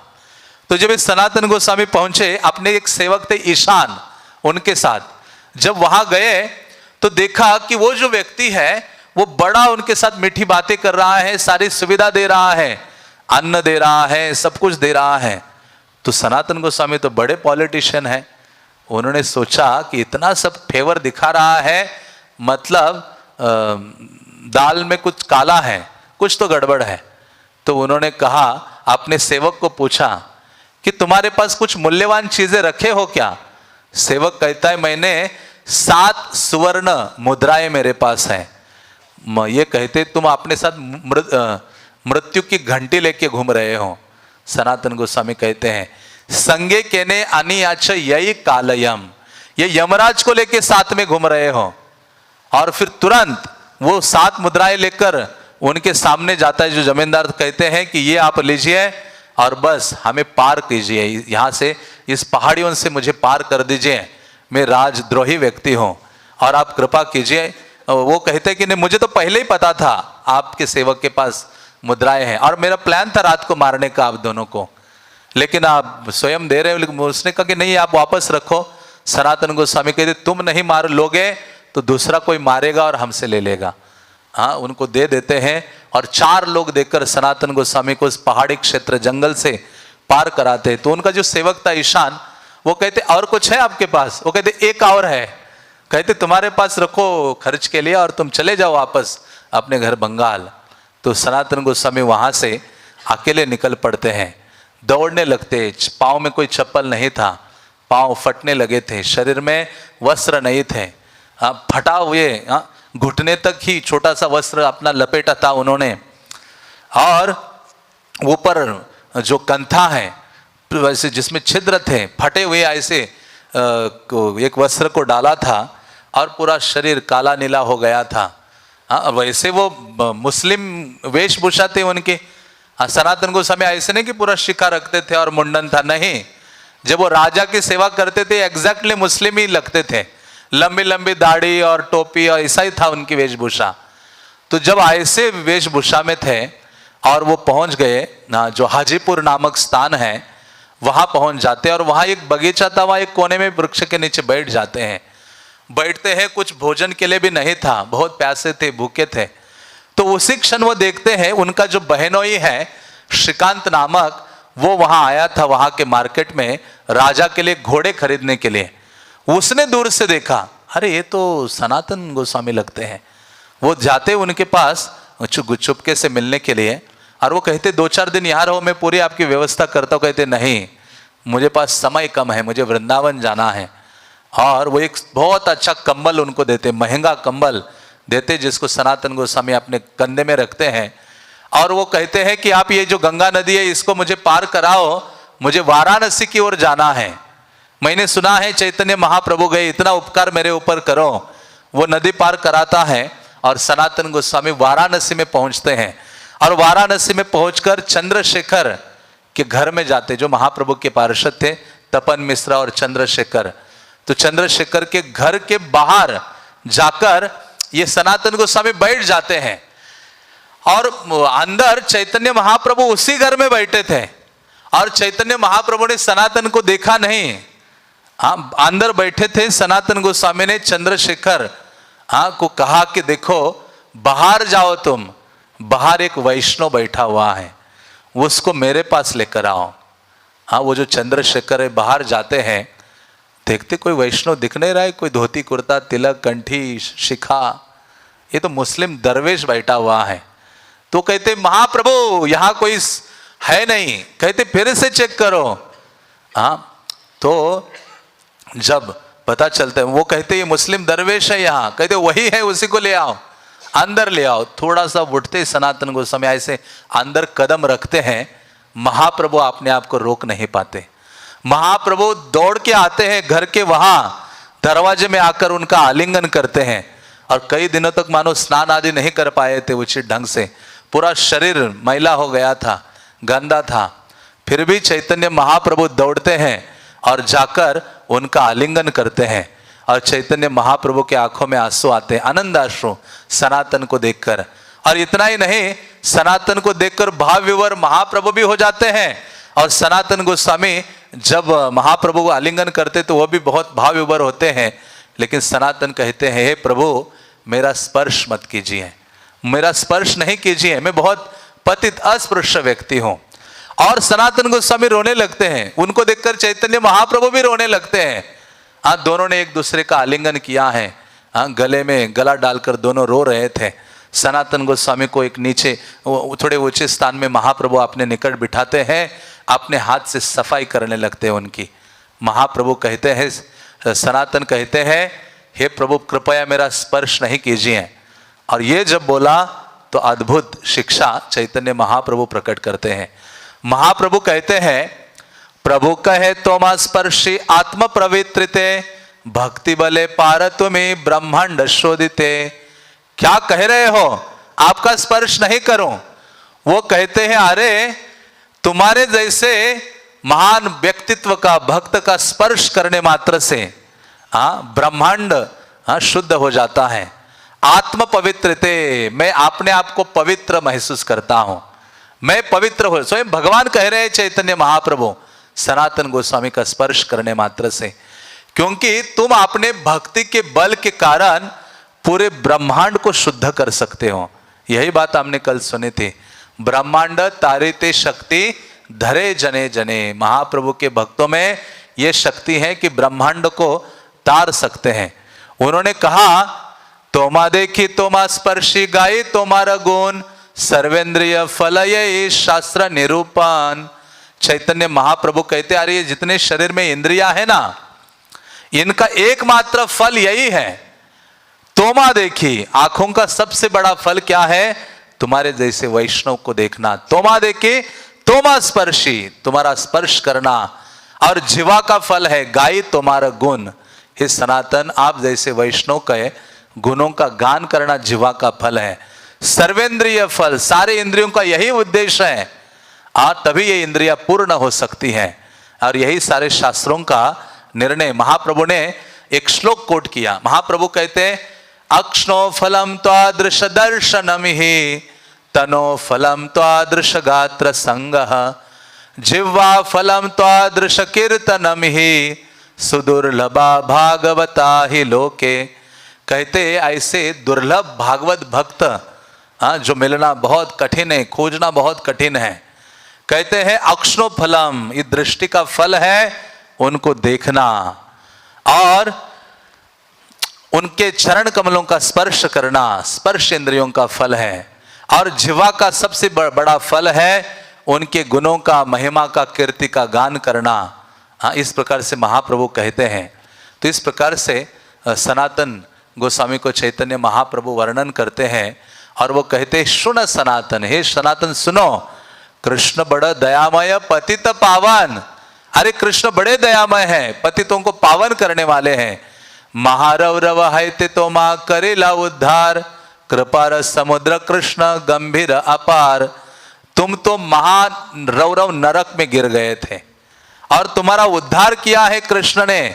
जो समंदर के भांति कृष्ण बहुत दया के सागर है। हे कृष्ण करुणा सिंधु, करुणा के सागर है। तो सनातन गोस्वामी फिर से बोलते हैं, सनातन गोस्वामी कहते हैं, सनातन कहे कृष्ण आमी नाही जानी, आमार उद्धार हेतु तोमार कृपा मानी। सनातन गोस्वामी कहते हैं कि मैं तो कृष्ण को नहीं जानता नहीं हूं, मेरा उद्धार केवल किया है आपने किया है। और यही भाव एक शिष्य का होना चाहिए। आप देखो भागवतम में वर्णन आता है, जब प्रहलाद महाराज के लिए नरसिम्हदेव प्रकट हो जाते हैं और वो प्रहलाद को कहते हैं कुछ मांगो, तो वो मांगते नहीं हैं। वो कहते हैं कि बस मैं एक ही चाहता हूं, मैं तो ईर्ष्या रूपी सर्पों के कुएं में गिरा था, उससे भगवान आपने मुझे निकाल डाला है। और किसने निकाला है? नारद मुनि ने निकाला है, मेरे गुरु हैं। बस मेरा जो अभी जीवन है मैं उनकी सेवा करना चाहता हूं। हाँ, ये प्रकट कराते हैं प्रहलाद महाराज। तो उसी प्रकार से चैतन्य महाप्रभु को ये कहते हैं, मैं तो कृष्ण को नहीं जानता लेकिन महाप्रभु आपने उद्धार किया है। उसी प्रकार से हम तो चैतन्य महाप्रभु को नहीं जानते, ना कृष्ण को जानते हैं, ना अन्य किसी को जानते हैं। हम श्रील प्रभुपाद को जानते हैं। प्रभुपाद ने हमारा उद्धार किया है। प्रभुपाद की कृपा से थोड़ा बहुत जानते हैं, या बैठने का अवसर मिला है, सुनने का अवसर मिला है, ग्रंथों को पढ़ने का अवसर मिला है, हाथ में हरि नाम दिया है, भक्तों का संग दिया है, विग्रह दिया है, प्रसाद दिया है, धाम दिया है, वैष्णव आचरण क्या होता है वो प्रदान किया है।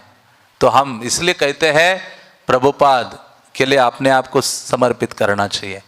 हर समय प्रभुपाद को हमने सामने रखना चाहिए। प्रभुपाद की कृपा से ही हर वैष्णव गुरुजन सब हमें मिले हैं। इसलिए प्रभुपाद का ऋण करोड़ों क्या अनंत करोड़ों काउंटलेस जन्म लेंगे तो भी नहीं उतार पा सकते। इसलिए प्रतिदिन प्रभुपाद का गुण हमें गाना चाहिए, प्रभुपाद की महिमा, प्रतिदिन अपना समर्पण प्रभुपाद के प्रति बढ़ाना चाहिए कि प्रभुपाद ने मुझे इतना कुछ दिया है, हाँ मेरा रक्त जीवन प्रभुपाद के लिए होना चाहिए, ये भाव रखना चाहिए। प्रभुपाद के प्रति प्रार्थनाएं गानी चाहिए, प्रभुपाद का जो चरित्र है वर्णन करना चाहिए, प्रभुपाद के बारे में दूसरों को बताना चाहिए, प्रभुपाद का सैक्रिफाइस, समर्पण, उनकी महानता। हाँ, तो थोड़ा सा हम उससे ऋण रहित हो सकते हैं। तो उसी प्रकार से सनातन गोस्वामी कहते हैं मैं तो कृष्ण को नहीं जानता हूँ। चैतन्य महाप्रभु ने कहा कि तुम कैसे छूट गए इस जेल से, तो पूरा अपना स्टोरी उन्होंने बताया। और चैतन्य महाप्रभु ने कहा मैं तुम्हारे दोनों भाइयों से मिला था, हाँ प्रयाग में मिला था, अनुपम से भी और रूप गोस्वामी से भी मिला था। हाँ, तो इस प्रकार से चैतन्य महाप्रभु उनको वहाँ मिलते हैं। और चैतन्य महाप्रभु सनातन गोस्वामी को कहते इतने लंबे लंबे बाल है ना, उनको काट दो। और सनातन गोस्वामी को चंद्रशेखर को कहते इनके पास वस्त्र नहीं है, इनको कुछ वस्त्र दे दो। हाँ, तो उनको कहते जाओ गंगा स्नान करो और कुछ वस्त्र प्राप्त करो, वो पहनो। सनातन गोस्वामी कहते मुझे नए वस्त्र नहीं चाहिए, हे चंद्रशेखर आपके जो पुराने फटे हुए वस्त्र है ना वही मुझे दे दो। दूसरे वस्त्र लिए नहीं सनातन गोस्वामी ने, वही वस्त्र लिए, उनको धारण किया और गंगा स्नान के लिए गए। और प्रसाद वहाँ चैतन्य महाप्रभु के लिए एक ब्राह्मण आया था, महाराष्ट्रीय ब्राह्मण, वो आमंत्रण कर देने के लिए महाप्रभु को। तो महाप्रभु ने उस ब्राह्मण ने कहा हे सनातन जब तक आप वाराणसी में हो प्रतिदिन मेरे यहाँ ही भोजन ग्रहण करो। उन्होंने कहा नहीं, आप जैसे ब्राह्मण के घर प्रतिदिन क्यों जाना है, मैं तो भिक्षा मांगकर ग्रहण करूंगा, अपना जीवन निर्वाह करूंगा माधुकरी करके। तो चैतन्य महाप्रभु ये जब गए सनातन गंगा जाते हैं, स्नान करते आते, उच्छिष्ट पाते हैं थोड़ा सा, लेकिन महाप्रभु एक चीज की ओर देख रहे थे। हाँ, एक चीज क्या थी, वो महाप्रभु को खटक रहे थे। वो था इतना अच्छा जो कंबल था ना नया, वो महाप्रभु को जच नहीं रहा था। हाँ, वो महाप्रभु को थोड़ा सा मुश्किल हो रहा था। जैसे आजकल साधु है और आईफोन है, थोड़ा सा मुश्किल हो जाता है। बाहर के कहते इस्कॉन के साधु कुछ अलग ही नजर आते, विरोधाभास होता है। हाँ, तो क्या करे तो चैतन्य महाप्रभु सनातन गोस्वामी को जब देख रहे थे और बार बार उस पर दृष्टि डाल रहे थे, तो वो बात समझ गए, श्री चैतन्य मनोभीष्टम। हाँ, रूप गोस्वामी भी समझते हैं और सनातन गोस्वामी भी मन की बात समझते हैं। तो जैसे उन्होंने समझ लिया, हाँ, तो ये गए गंगा के किनारे जाते हैं और महाप्रभु को पसंद नहीं है ये, और वो जाते हैं और एक बंगाली कोई साधु बैठा था अपना पुराना गुदड़ी या जो खराब कंबल लेके फटा टूटा जो भी, अब वहाँ उनके पास जाता है, कहते अरे भाई एक मेरे ऊपर उपकार करो, आपका ये जो पुराना फटा टूटा कंबल है ना जिसको 20-25 छेद है वो मुझे दे दो, और ये जो ऊनी कंबल है वो आप रख लो। वो कहता है महाशय हाँ आप तो बड़े सम्मानित भद्र व्यक्ति लगते हो, लेकिन मुझसे मजाक कर रहे हो, परिहास कर रहे हो, हाँ क्यों बदलना चाहते हो? तो कहते वो सही में मैं परिहास नहीं कर रहा हूँ, मजाक नहीं कर रहा हूँ, आपका वो फटा कंबल मुझे दे दीजिए। और वो महाप्रभु उनको ये सनातन उनको देते हैं और उनका लेकर आते हैं कंधे में डालकर। जब महाप्रभु के सामने आते हैं तो महाप्रभु कहते सनातन तुम्हारा इतना भारी इतना अच्छा ऊनी कंबल था वो कहाँ चला गया? हाँ फिर सनातन को समय ने पूरा स्टोरी सुना दिया, नदी गया ऐसे हुआ, उसने वो बोला मैंने ये किया। फिर चैतन्य महाप्रभु बहुत अच्छी बात बताते हैं। महाप्रभु कहते हैं प्रभु कहे यहाँ में करे अच्छे विचार, विषय रोग खंडाइल कृष्ण जेतो मार, से के ने राखी बतो मार शेष विषय भोग, रोग खंडी सदवैद्य ना राखी रे शेष रोग। तो चैतन्य महाप्रभु कहते हैं कि मैं इस पर बहुत विचार कर रहा था, कृष्ण बहुत दयालु हैं, तुम्हारे सारे आसक्तियों को खंडित कर दिया, हाँ लेकिन ये छोटा सा अंतिम एक छोटा सा चिन्ह बचा हुआ था आसक्ति का। हाँ तो कहते जो एक्सपर्ट वैद्य होता है बीमारियों को ठीक करता है, लेकिन थोड़ा सा भी लक्षण बचता है उसको भी ठीक करा देता है। उसी प्रकार से मुझे ये ठीक नहीं लग रहा था। तीन मुद्रार भोट गाय माधु करी ग्रास, वो कहते हैं कि आपके पास 3 सुवर्ण मुद्राएं का खरीदा हुआ वो इतना अच्छा कंबल था, और साथ साथ तुम भिक्षा मांग रहे हो, ये तो कुछ विरोधाभास है। हाँ तो यदि कोई व्यक्ति ऐसा करता है तो महाप्रभु कहते हैं धर्म हानि है लोक करे उपहास, उसके आध्यात्मिक शक्ति वो खो देता है और लोगों के हंसी का पात्र बन जाता है, चैतन्य महाप्रभु कहते हैं।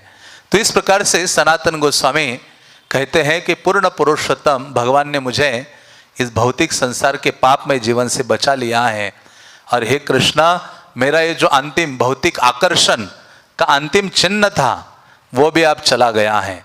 तो चैतन्य महाप्रभु फिर वहाँ उनको शिक्षाएं प्रदान करते हैं 2 मास के लिए। सनातन शिक्षा के नाम से प्रसिद्ध है चैतन्य चरितामृत के मध्य लीला में, अध्याय 20 से लेकर 24 5 अध्यायों में है, और वो पूरा इतना अद्भुत सिद्धांत है, उसकी चर्चा तो नहीं करेंगे हम, वो बहुत फिलोसॉफिकल है, लेकिन वास्तव में जो वो पढ़ेगा भगवान की भगवत्ता मतलब भक्ति का जो ज्ञान है, भगवत तत्व है, जीव तत्व है, सारे तत्वों से अवगत हो जाता है।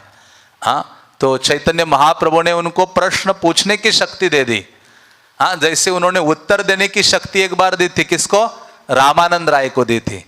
उसी प्रकार से प्रश्न पूछने के लिए भी शक्ति चाहिए होती है।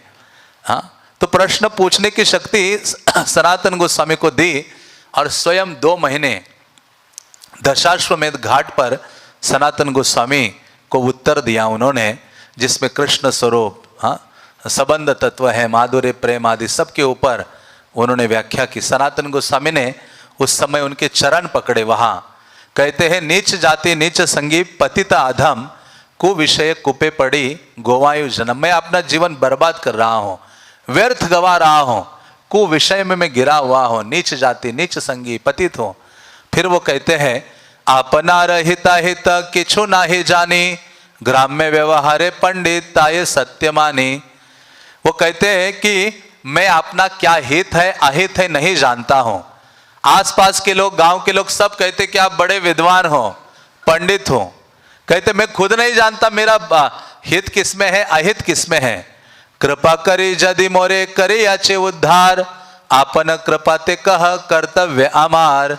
तो उन्होंने कहा यदि आप मेरा उद्धार करना चाहते हो ना, हे महाप्रभु आप मेरे कर्तव्य के बारे में बताइए, मुझे क्या करणीय है क्या अकरणीय है। खेयामी के ने आमाय जारे तापत्रय, यहाँ नाही जानी के मने हित है। मैं नहीं जानता कि क्यों मुझे 3 प्रकार के कष्ट प्राप्त हो रहे हैं। हाँ, मैं इतना विद्वान होने के बावजूद भी। फिर वो पूछते हैं, साध्य साधन तत्व पूछिते ना जानी, कृपा करी सब तत्व कहत आपनी। मैं इतना मूर्ख हूं कि मुझे ये भी नहीं पूछने आता कि क्या साध्य है और क्या साधन है, मतलब लक्ष्य क्या है और उस लक्ष्य को प्राप्त करने का वो माध्यम क्या है, ये भी नहीं मैं पूछ पाता, ना मैं जानता हूं। तो कहते हैं कि जो भी तत्व है आप मुझे बताइए। जब इतनी विनम्रता दैन्यता देखी, सनातन गोस्वामी बिल्कुल विनम्रता से प्रश्न पूछ रहे हैं।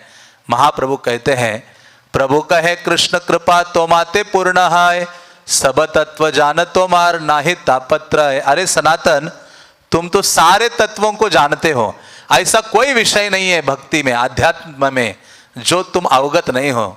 तुम कृष्ण की कृपा से सारे तत्वों के ज्ञाता हो और तुम्हें कोई तापत्रय नहीं झेलना पड़ेगा। कृष्ण शक्ति धर तुम्हें जान तत्व भाव, जाने दारडे लागे पूछे साधु रस स्वभाव। वो कहते साधु का ये स्वभाव होता है, वो जानता है फिर भी अपनी भावना को और दृढ़ करने के लिए वो प्रश्न पूछता है और वो जानना सुनता है, बारंबार वो आस्वादन करता है, उस विषय को जानता है फिर भी अपनी भावना को दृढ़ करने के लिए और अपने आस्वादन करने के लिए वो प्रश्न पूछता है। वो कहते हैं, योग्य पात्र हवो तुम्हें भक्ति प्रवर्तयिते, क्रमे सब तत्व सुन कहे तो माते। चैतन्य महाप्रभु ने कहा इसी कारण से तुम योग्य हो भक्ति का प्रचार करने के लिए। हाँ, और क्रम में मैं सारे तत्वों आपको सुनाऊंगा। तो इस प्रकार से चैतन्य महाप्रभु उनको कई सारे जो तत्व है उनकी व्याख्या करते हैं। चैतन्य महाप्रभु उनको जीव तत्व, जो किस प्रकार से माया में बंधा हुआ है, कैसे उससे मुक्त होगा उसका वर्णन करते, साधन साध्य तत्व का वर्णन करते हैं। कृष्ण के प्रकाश विग्रह विलास विग्रह का वर्णन करते हैं, रूपों का वर्णन करते हैं, कृष्ण के स्वांश विस्तार का वर्णन करते हैं, कृष्ण के नित्य स्वरूपों का, नित्य लीलाओं का वर्णन करते हैं, कृष्ण के ऐश्वर्य का वर्णन करते हैं, कृष्ण के जितने धाम आदि हैं विभिन्न धामों का वर्णन करते हैं, कृष्ण के माधुर्य रूप का वर्णन करते हैं और कृष्ण के जो अन्य विस्तार हैं उनका वर्णन करते हैं और किस प्रकार से भक्ति महान है, किस प्रकार से भक्ति स्वतंत्र है और किस प्रकार से भक्ति के द्वारा कृष्ण को बंधा जा सकता है उसका वर्णन करते हैं। और कृष्ण कृपा उस व्यक्ति पर होती है जो भक्तों के माध्यम से भगवान को अप्रोच करते हैं, इसके बारे में भी चैतन्य महाप्रभु उनको कहते हैं। फिर भक्तों के विभिन्न स्तर क्या है, वैष्णवों के क्या गुण है, वैष्णव संघ की क्या महिमा है, शरणागति आत्मनिवेदन क्या है, साधन भक्ति क्या है, जीवन का जो परम लक्ष्य है क्या है, प्रेम है, उस प्रेम की भी बहुत विस्तार से व्याख्या करते हैं।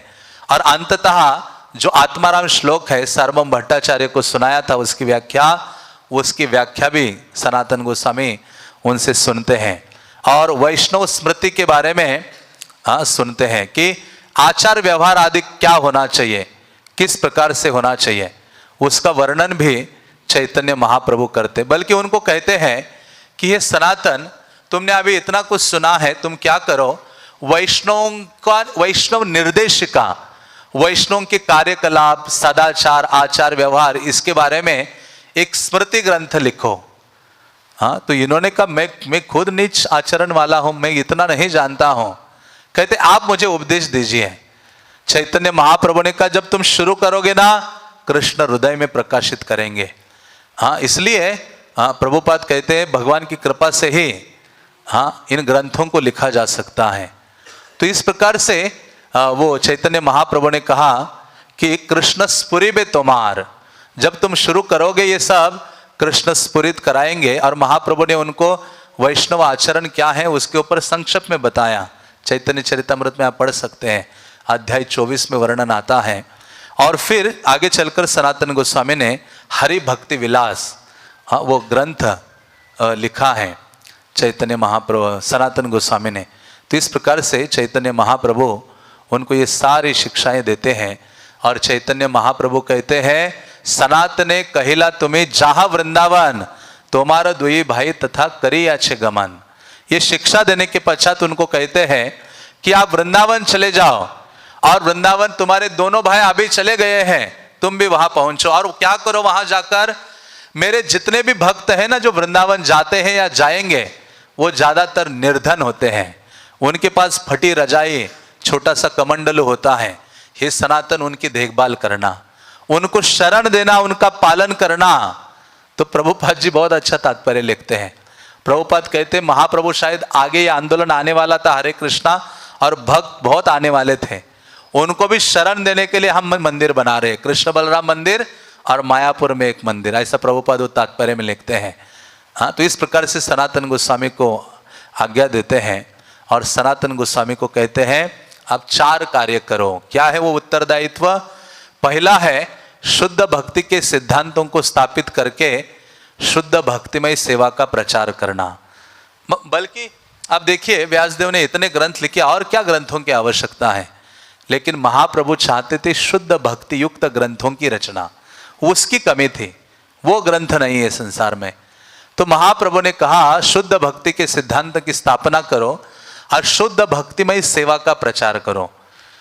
और दूसरा, ब्रज में जो कृष्ण लीला स्थलियां हैं उनकी खोज करो।